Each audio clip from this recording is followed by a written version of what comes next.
Hey everybody, this is Tracy here with another edition of A View from Tracy's Point. And as promised, I am here to get you guys caught up on what has taken place in the Northern District of Illinois case involving Mr. Kelly. Before we get started, I think I mentioned to you guys that for some reason YouTube has started flagging my videos, and it continues, and then I have to file for an appeal, and then they come back, but of course they take their time coming back and responding to the appeal.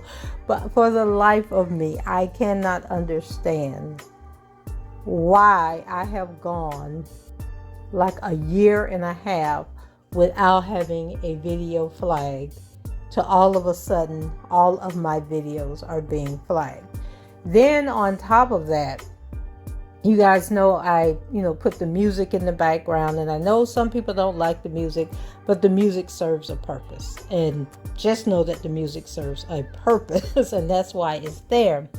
So in the past week, I have had 2 copyright strikes. Now you guys know I use the same music throughout the entire video, but someone has struck 2 of my videos with a copyright strike for like a minute-long portion of the music. Okay, even though the video is an hour long, they're striking it for like 1 minute, like in the middle of the video or towards the end of the video. So I've had to get that minute or so like scrubbed from the video. It is just crazy. YouTube say they don't know what is going on, why that's happening. They removed the copy strike, but it's just such an annoyance to have to go through this, and then to like suddenly have my videos demonetized, and it's just crazy. It's crazy. And I know, and I'm not going to say that it's because of the content, because I recall where YouTube was having some issues a couple of years ago where their ad revenue was down, and so they weren't making as much money. And so what they were doing was like trying to hold up smaller YouTube channels earning money to ensure that the larger platforms were getting the bulk of the ad revenue, or we would get like low rate ads on our videos. So I don't know if that's happening again. I did do some research to see if YouTube is having some issues, and there was a couple of little small stories that talked about like advertisers aren't spending as much, and then all with the inflation that's going on, high gas prices and that type of stuff was impacting YouTube. But it didn't seem like a really big issue.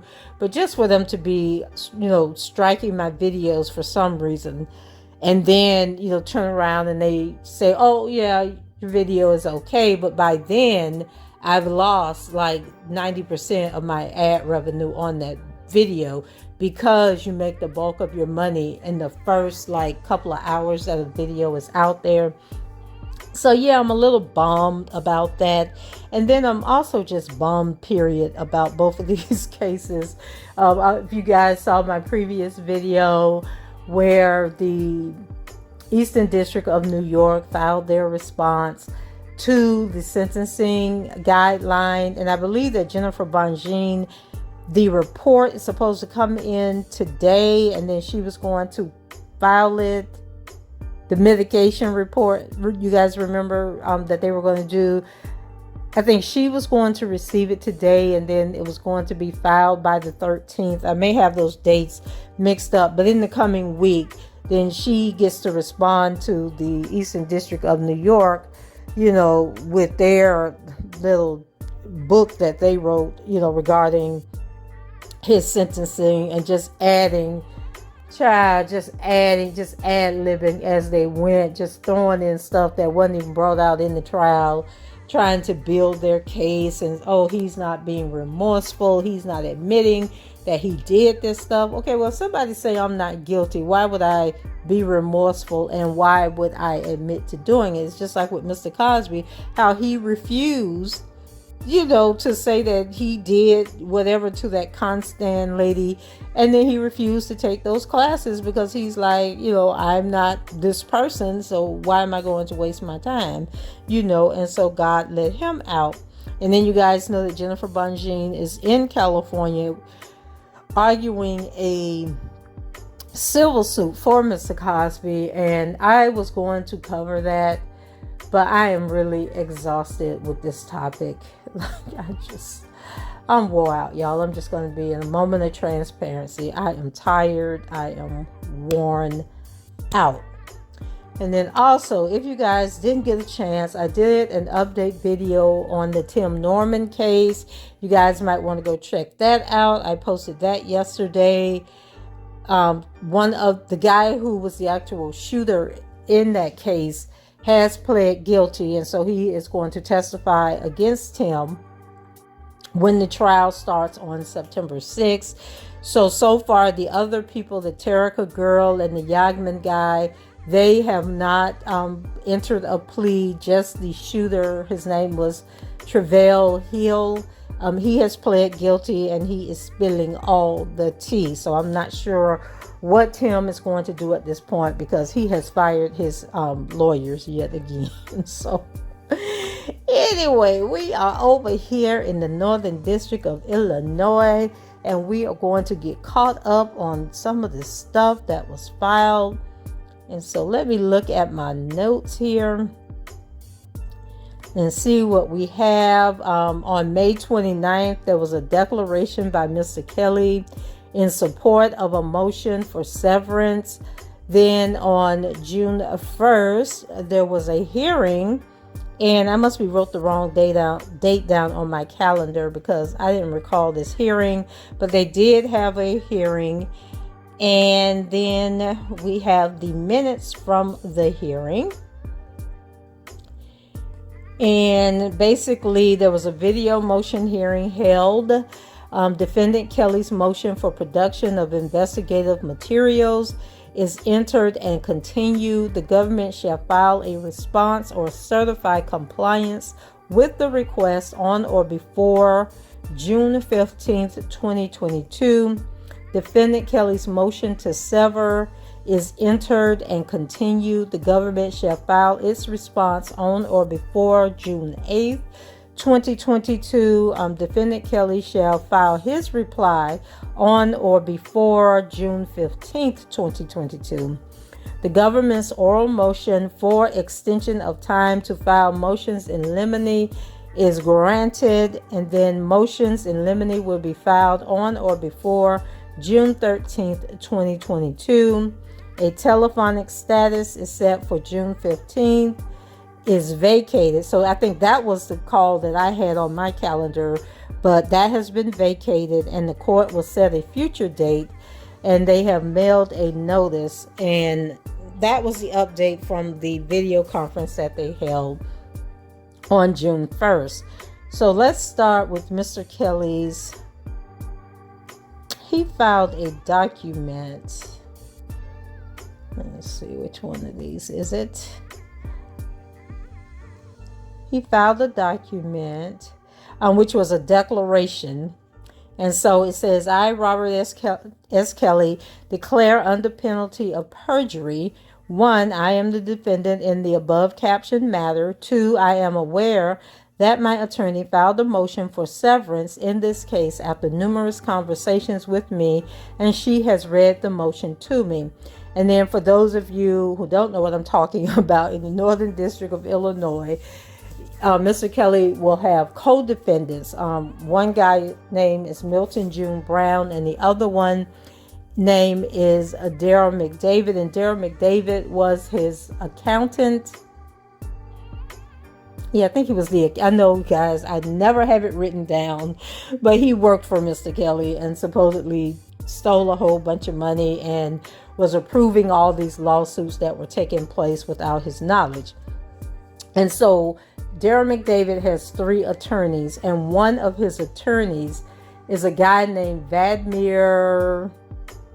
Not even going to try and remember his last name, but it'll come up in this document.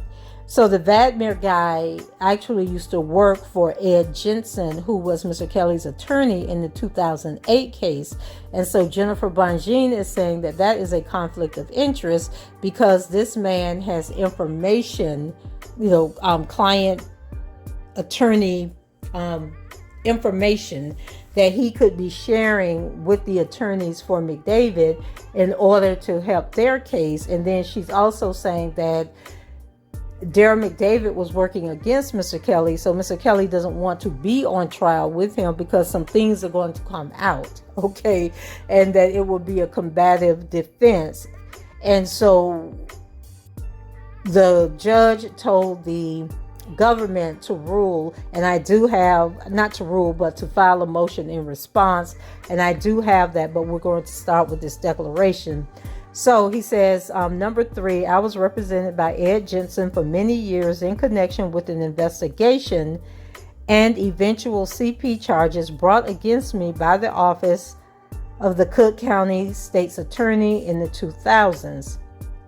Mr. Jensen and his partners, associates, and colleagues represented me at trial on those charges that ended with an acquittal on June 13, 2008.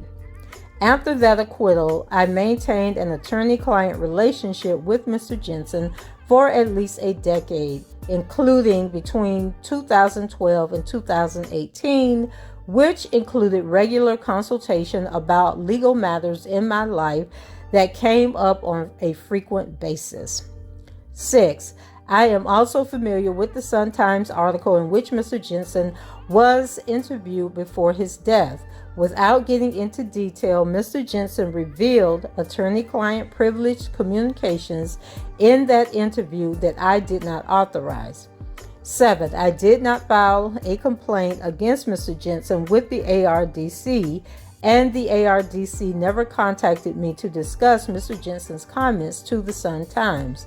I have no idea whether the ARDC ever conducted an investigation into any violations of the rules of professional responsibility by Mr. Jensen. 8. Although I do not have a specific memory of ever consulting with Vadim Glosman, I have a distinct memory of his name as someone who worked with Mr. Jensen during the time that I continued to consult with Mr. Jensen about legal matters following my 2008 acquittal. I declare under penalty of perjury under the law of the United States of America that the foregoing is true and correct, executed on May 26, 2021, and then he signed it. So that is his declaration that he did continue to consult with Mr. Jensen up until 2018. And you guys who may not know, Mr. Jensen was the attorney, and he has since passed away. He passed away in 2019, but prior to him passing away, about a month or two, he was interviewed by the Sun-Times, and he basically made some comments that, Mr. Kelly was guilty in the 2008 case, about how he had to listen to music that he was writing to make sure he wasn't putting lyrics, self-incriminating lyrics in the music that he was putting out. He also said that he had recommended that he take libido pills, which lessens your sex drive. And so he made all these assertions in this interview. And so people were saying that maybe he would have been so heavily medicated that it would have been unethical for the reporter to continue the interview. Some people are saying that he did not say any of this stuff in the interview, and that the reporter took liberty to make up all the stuff that was in the interview. And then other people were saying that he probably was on so many drugs he didn't know what was going on, and the reporter might have been leading him to these responses. And so that is what this declaration is all about. So then we are going to move over to, let's see, 6-1. Let's see. Okay, so then I have a notification of docket. So that's basically what I read those notes to you, so I can close this out. Okay. So then the next item that I am going to read to you guys is the government's response to the defendant Kelly's motion to sever. So it says the United States of America, through its attorney, John R. Lauch, Jr., United States Attorney for the Northern District of Illinois, hereby responds to defendant Kelly's motion to sever his trial from co-defendant McDavid's and to sever counts 10 through 13 of the superseding indictment for a separate trial. Defendant McDavid does not object to the motion. For the reasons set forth below, defendant's motion should be denied. So basically, they want them in the courtroom together and hoping that they'll tell on each other or reveal some information, that type of stuff. So we go into the background, child. We always got to start with the background. The superseding indictment alleges that from approximately 1996 to 2001, Kelly engaged in conduct including 1, 3, 4, 5, and 6, whose names are not being used. As part of this conduct, Kelly recorded himself engaged in conduct with these numbered individuals. And let's see, they got some notes at the bottom. The government incorporates its reply addressing McDavid's claim that much of the government's concerns in asking to continue this jury trial relate to Kelly and would be cured if Mr. McDavid were allowed to proceed to trial separately. Okay, so then we go down here. It says during this time from approximately 1991 until 2014, Kelly and or one of Kelly's businesses employed McDavid as Kelly's business manager. As a business manager for Kelly, the services McDavid provided, okay, he was the business manager, y'all. I said it was the accountant.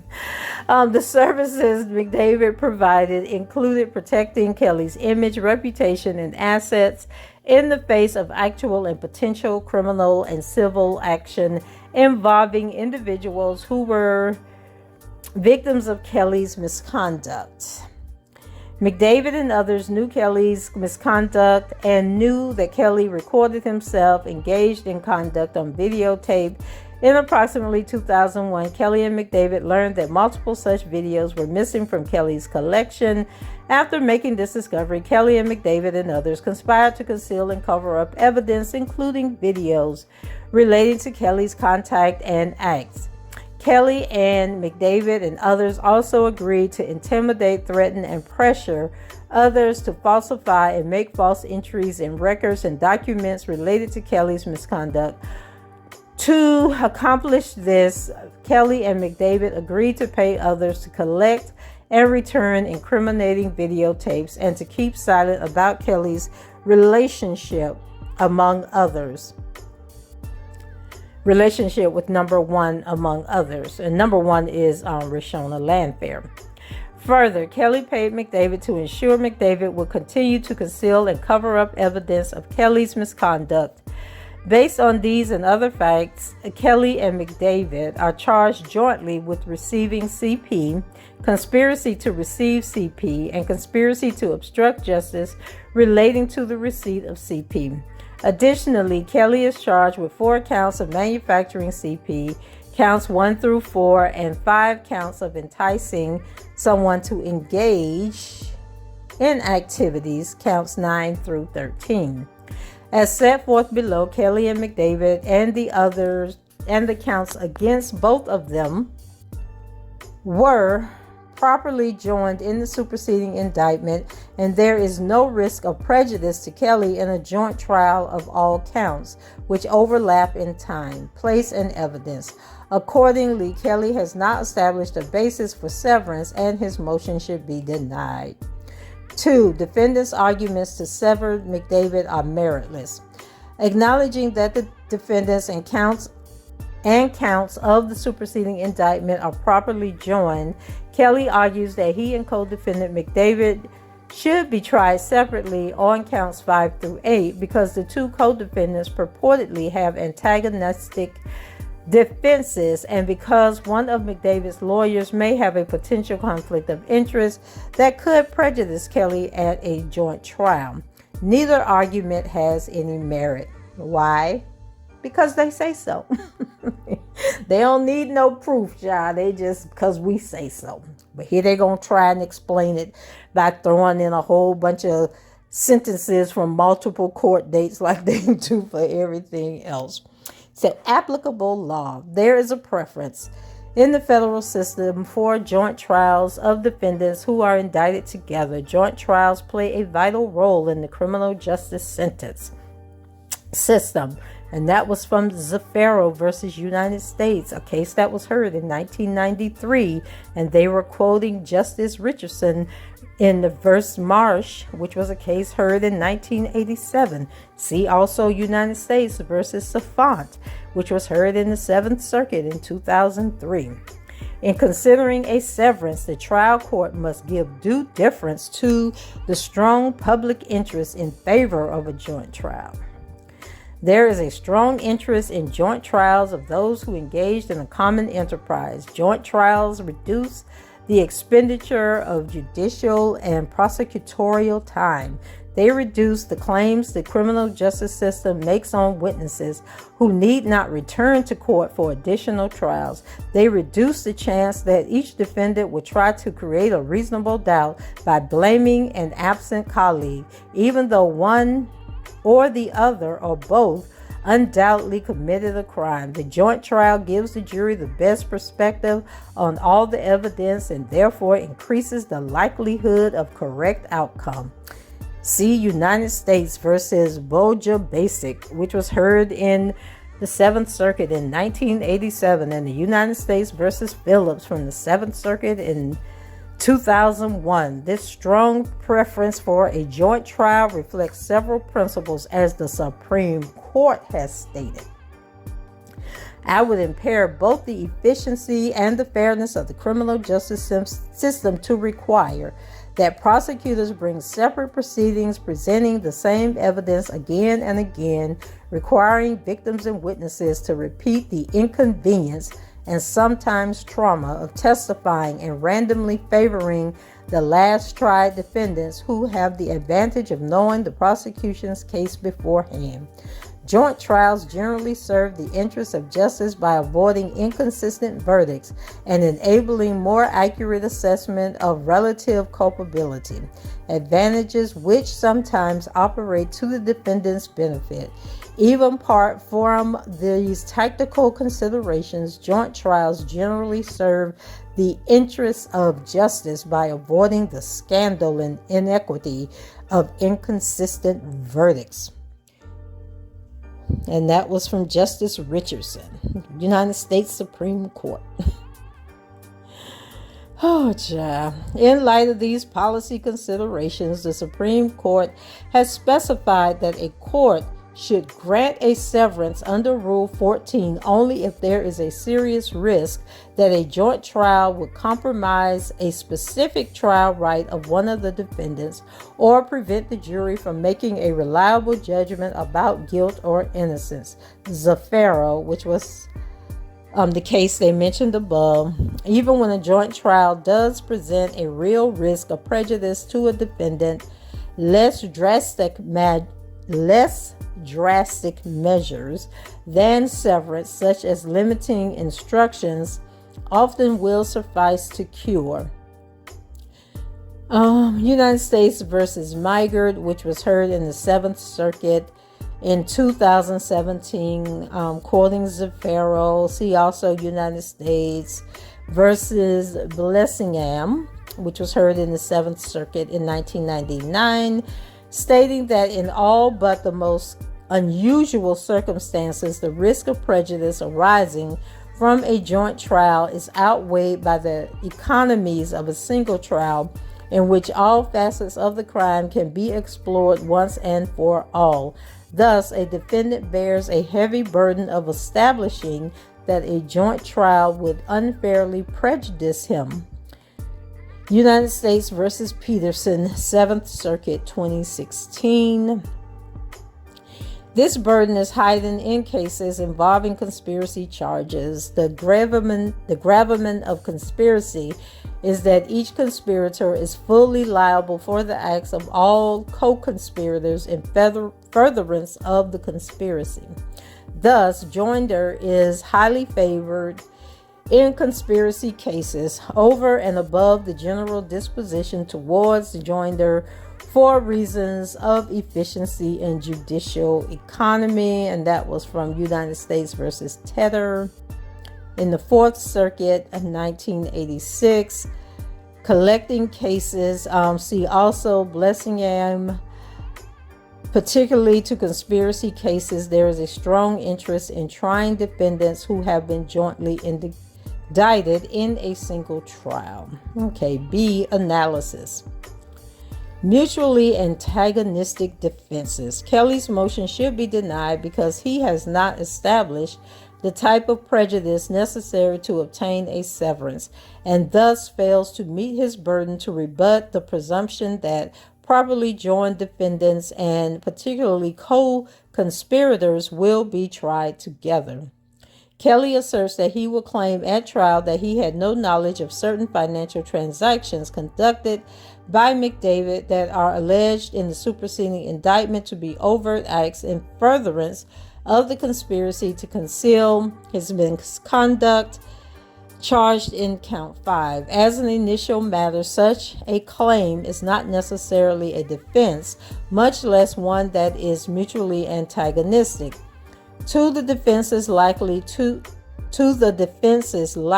be raised by McDavid, there is no requirement that the government prove that Kelly knew of each and every act taken by his co-conspirators in furtherance of the conspiracy.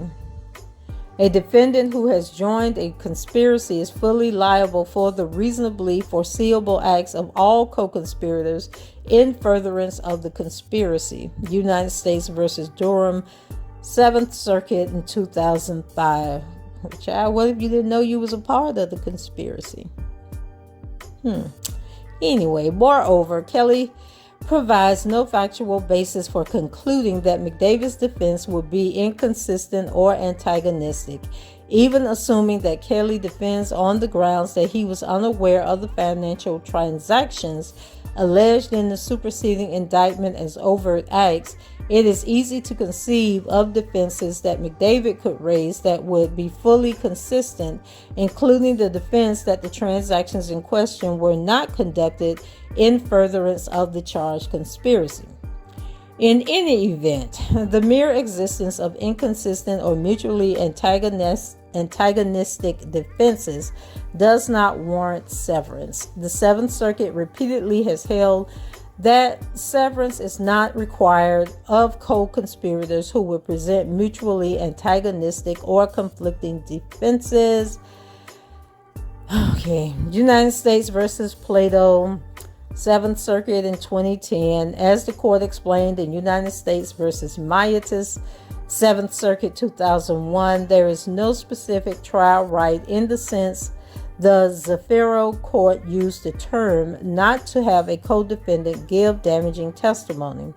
Put differently, plain and simple blame shifting does not comprise any trial right and thus does not mandate severance. United States versus Rivera, which was in the 7th Circuit in 1993. and United States versus McClurg, which was in the Seventh Circuit in 2002.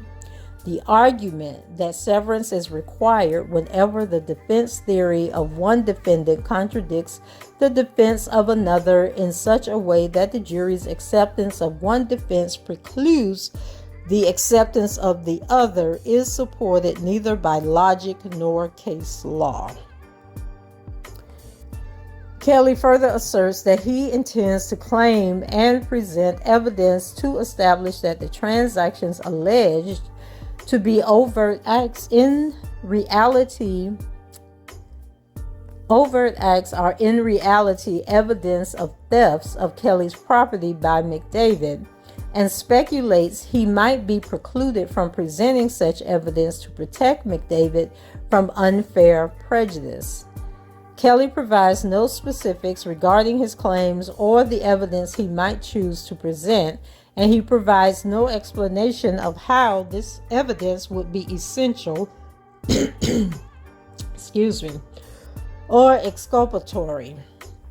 Assuming that the evidence Kelly has in mind is relevant and admissible, it would not necessarily be antagonistic or even inconsistent. McDavid could very well have stolen money from Kelly and also conspired to conceal Kelly's misconduct with individuals. At best, Kelly's claim of theft are the sort of plain and simple blame shifting that does not compromise any trial right nor mandate severance. Rivera, also United States versus Madison, 7th Circuit, 1982. The mere presence of hostility among defendants or the desire of one to exculpate them.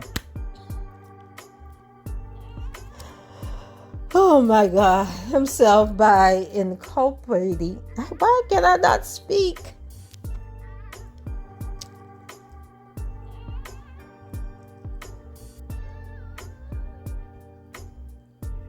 Okay, exculpate himself by inculpating. I'm probably butchering that because I'm tired. Another are insufficient grounds to require separate trials. Internal marks omitted. They provide no basis for severance. Finally, Kelly vaguely argues that severance is warranted given the risk that if McDavid were to testify, the government might attempt to use McDavid as a witness against Kelly as to other counts of the indictment. Once again, Kelly fails to provide any detail regarding the testimony McDavid might give or the use the government might make of it. In any event, there is no specific trial right not to have a co-defendant give damaging testimony. Moreover, Kelly's argument fails to account for the fact that McDavid's testimony could also be presented in a severed trial. As the Supreme Court noted in Zavero, a defendant normally would not be entitled to exclude the testimony of a former co-defendant if the district court did sever their trials, and we see no reason why relevant and competent testimony would be prejudicial merely because the witness is also a co-defendant. In sum, Kelly's speculative arguments based on vague claims and evidence he may or may not seek to present at trial do not come close to establishing the potential prejudice required to supply a basis for severance in this case. 2. McDavid's lawyer's purported potential conflict of interest.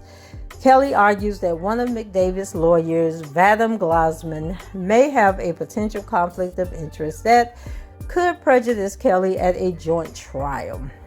In support of this claim, Kelly asserted in his motion and declaration that during the period of 2008 through 2018, he frequently consulted with Ed Jensen, the lawyer who represented him in a criminal case that ended in acquittal in 2008, about legal matters in his life that came up on a frequent basis, and that Mr. Glasman worked as an associate in that lawyer's firm from May 2014 through 2018.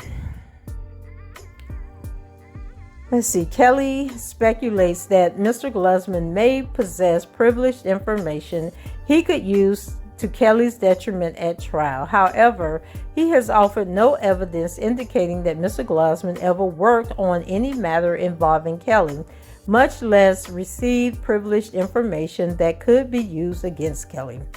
The potential conflict raised by Kelly was discussed at the telephonic hearing held on June 1st, 2022. At that hearing, at the court's request, Mr. Glassman addressed his work for Ed Jensen and his lack of any interactions with Kelly or any knowledge of work performed by Jensen after the 2008 acquittal. And then he said, "Your Honor, I began working in Mr. Jensen's office in 2012, and I worked for blank as a law clerk for another attorney, Michael Gillespie, not Mr. Jensen. I started working directly for Mr. Jensen in June of 2013 as a law clerk, which is 5 years after the acquittal. I couldn't have worked on the case. When he got indicted, I was graduating 8th grade, and when he got acquitted, I was a sophomore in college. There were conversations about that case, that it was a victory, but nothing that would have been privileged. I've never met Mr. Kelly aside from in the courtroom once he got indicted. I've never talked to him. I don't believe I have any information that would be privileged from Mr. Kelly as it relates to that case, Your Honor. From what I remember of Mr. Jensen, he didn't like to text or email, so I can't imagine I'd have anything in writing with him from Mr. Kelly. If he ever talked to Mr. Kelly on a cell phone while I worked with him, I wouldn't know that. I know I've never seen Mr. Kelly at our office when I was there, and I've never talked to him directly." Okay, so that was the Glassman man speaking at the video conference that they had on the 1st. So when asked whether they had ever had any conversation with Kelly personally, Mr. Glassman stated, "I don't believe I've talked to him. I might have said hi to him in your courtroom after the indictment if we were standing there, but I've never talked to him. I think even his affidavit says he didn't talk to me. It might have been more of a head nod, if anything." And then that was also from Glassman. Okay, so this is back to them folks. Taking into account Kelly's motion and declaration and Mr. Glassman's testimony at the June 1st, 2022 hearing, there is insufficient evidence to support a finding that Mr. Glassman's representation of McDavid presents an actual or potential conflict of interest warranting disqualification or severance. See United States versus Garcia Pastrana, First Circuit 2009, denying mid-trial motion to sever, where counsel presented evidence orally on the record and in a sworn declaration that dispelled the notion of any conflict. In any event, given the nature of the charges and the evidence, any possible potential conflict of interest here does not support severance, as it would pose the same problem whether a joint trial or severed trials were conducted.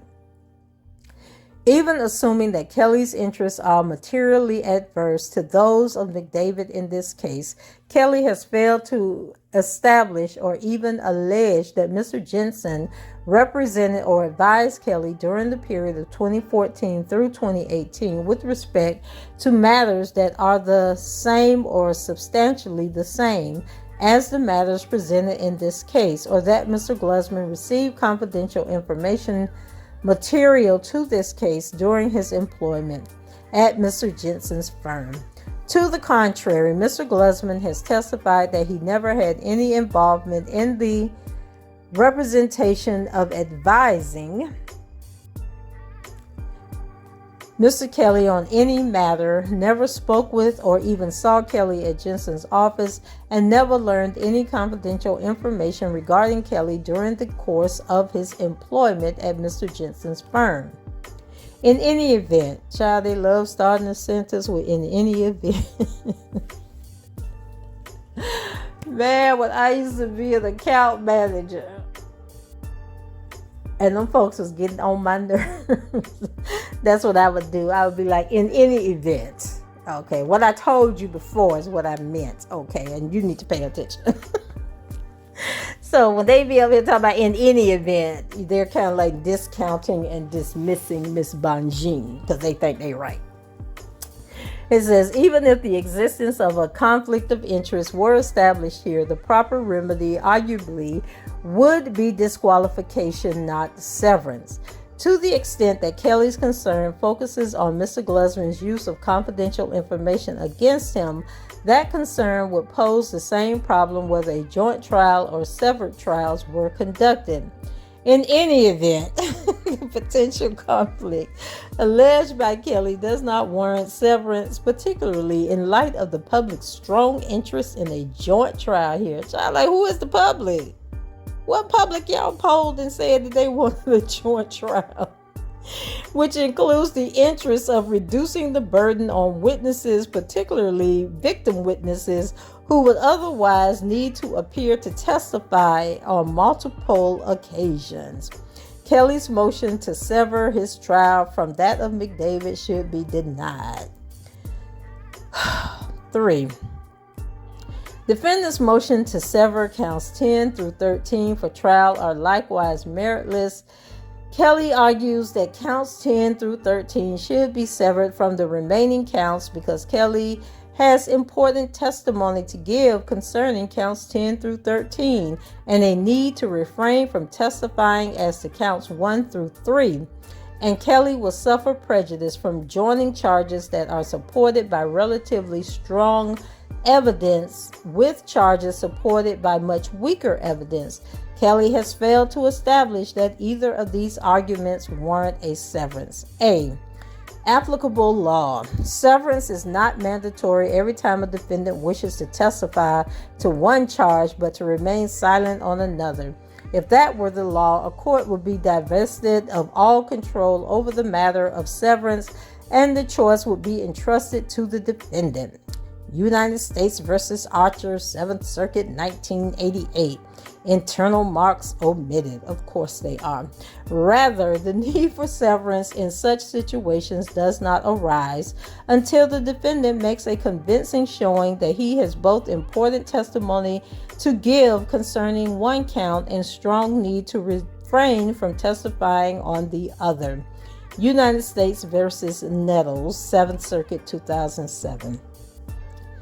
In considering whether joinder or counts could be prejudicial, the 7th Circuit looks to whether evidence supporting one count could also have been admitted in a trial solely on the other count.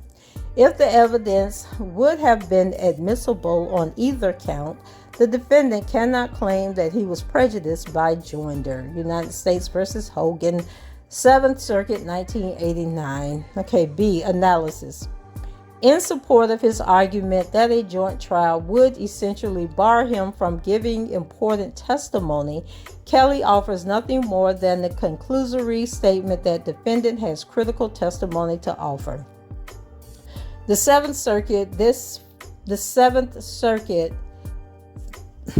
found such bare statements, I think they got a typo in here, found such bare statements insufficient to support severance of otherwise properly joined counts. I'm so sick of them bringing up these cases from the 90s. Like, do y'all have any current cases where the 7th Circuit voted in the opposite direction because they learned more and they understand better from other cases that have been presented since this time?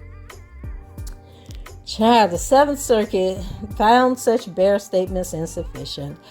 Okay, finding defendant's general statement does not meet the standard we have set for a severance on this ground, and noting that specific examples of the exculpatory testimony that the defendant would give are required, citing United States versus Balzano, 7th Circuit, 1990.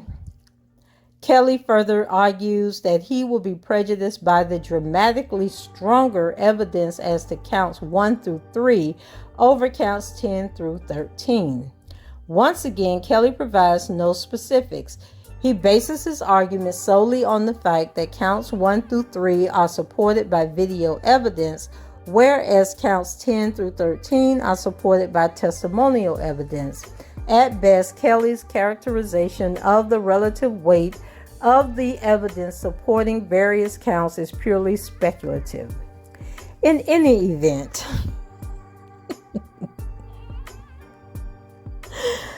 oh God, why?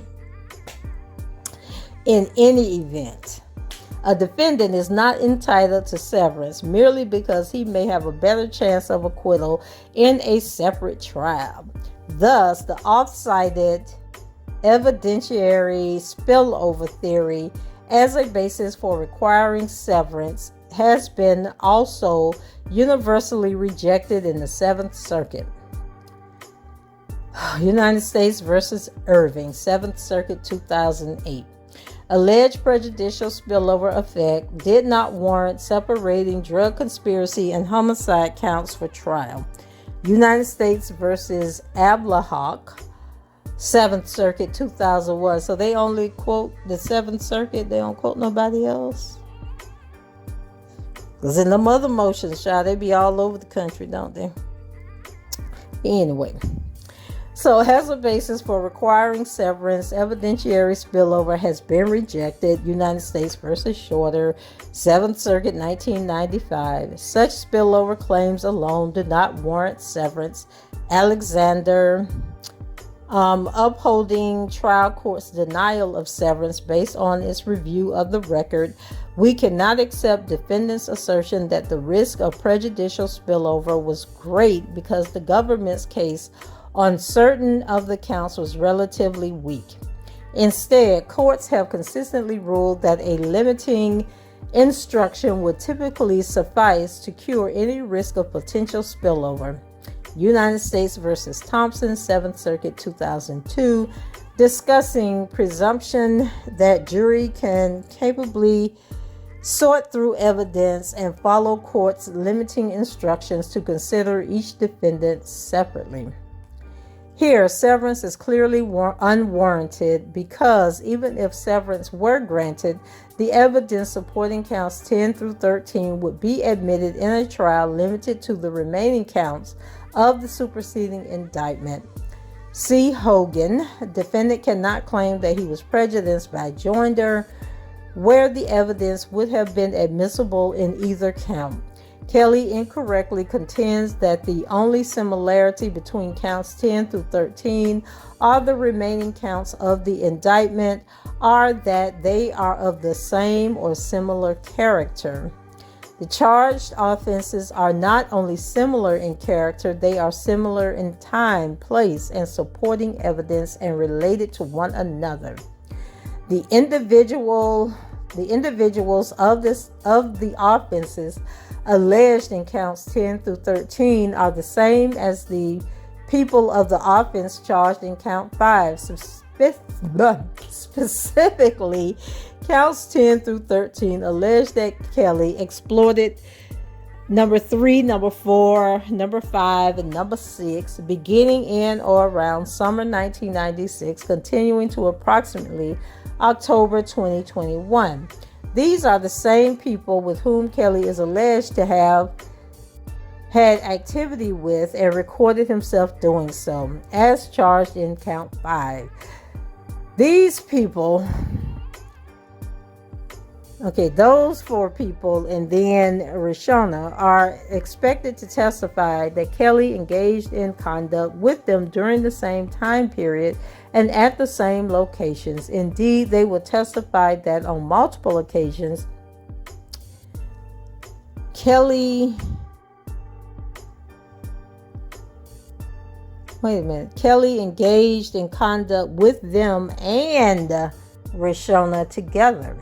Accordingly, the evidence that would be offered by the government as to counts 1 through 9 significantly overlaps with the evidence to be offered in support of counts 10 through 13, eliminating any possible claim of unfair prejudice from a joint trial.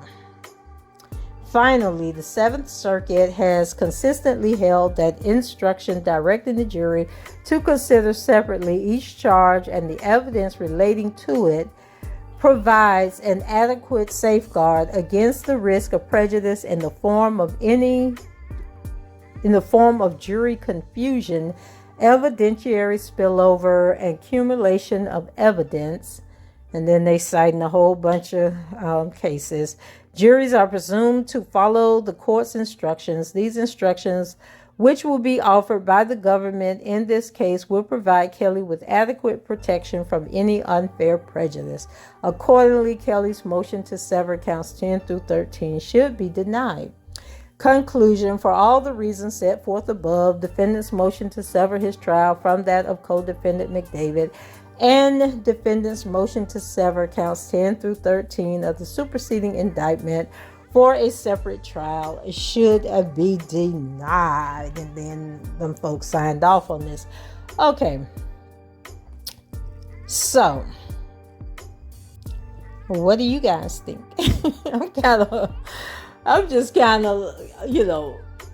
just floating along at this point. I mean, I think they made pretty good arguments that he really didn't. And I think I said this before when they first came up with the motion to sever, that he really didn't give a good reason. Like, if he couldn't prove that Glusman man had, and I think I gave the example that I have been in positions where I had access to some information and I read that information. But how do you prove, like, unless I said, yeah, I read that, or I went back and repeated the information to somebody, how would you know that I read the information? And that's the same thing with the Glusman guy. Like, there's no evidence that he had any conversations with Jensen, and Jensen is deceased. Now, if they could come up with another attorney in the office to come and say, oh yeah, I remember we had this meeting and this information was shared, or Jensen shared the information with me and I shared the information with Glusman. I mean, as it stands now, there's zero evidence or proof that Glusman had any information at all, like nothing.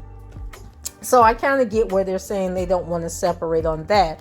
And then I also understand them saying, like, even if we do sever and do the separate trials, the same information is going to be presented. So it's not like severing the information is going to prevent the evidence from being revealed. Like, the evidence is still, so like, did he want to, and I guess I'm confused on this part, like, does he want separate trials? Like, he wants to be tried on the Rashonda case separately. He wants to be tried on the other 4 people separately. And then he wants to be tried on the stuff that involved McDavid paying off these lawsuits. So does he want 3 trials? Like, I was really confused on that. Or did he want 2 trials? One where he's talking about McDavid stealing from him, which would be like the 10 through 13 were the charges for each one of the other people, or whatever that 3 through 5 or whatever the number was. So I'm confused, because it sounds like he wants McDavid to have his own trial, then he wants him and June Brown to be tried separately, but I'm unclear on whether or not he just wants one trial only involving him, and then June Brown on whatever parts involve him, or does he want everything to be separated? You guys let me know in the comments if you understood what it is that he was trying to do.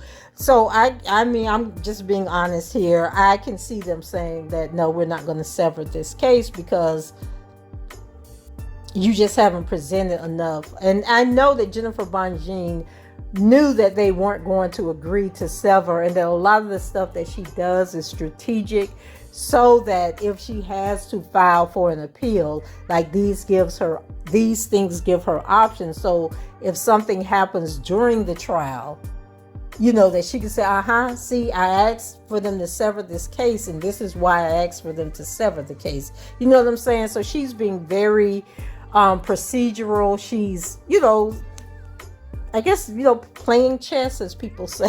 She's covering all her bases, unlike the attorneys did in the Eastern District of New York. And then the thing that really caught my eye in this situation here is that they are saying that number 3, number 4, number 5, number 6 is in those videos with Rishona. Now, is that how y'all understood that? Let me go back and read this again. It says the individuals of the offenses alleged in counts 10 through 13 are the same as the individuals of the offense charged in count 5.